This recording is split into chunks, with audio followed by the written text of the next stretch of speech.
Welcome to Disney This Day. I'm Egon Bonkers. And on this day in 2006, Monsters, Inc., Mike and Sulley to the Rescue opens at Disney's California Adventure.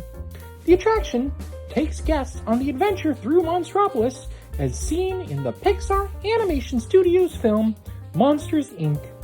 The attraction, it replaced Superstar Limo, which was an opening day attraction that was then called Disney's California Adventure. Now it's Disney California Adventure.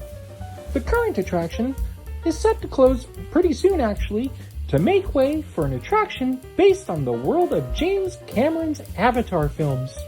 But this attraction, it opened 20 years ago today. Have you been on it? Do you love it? It's one of my favorites. I'm gonna miss it.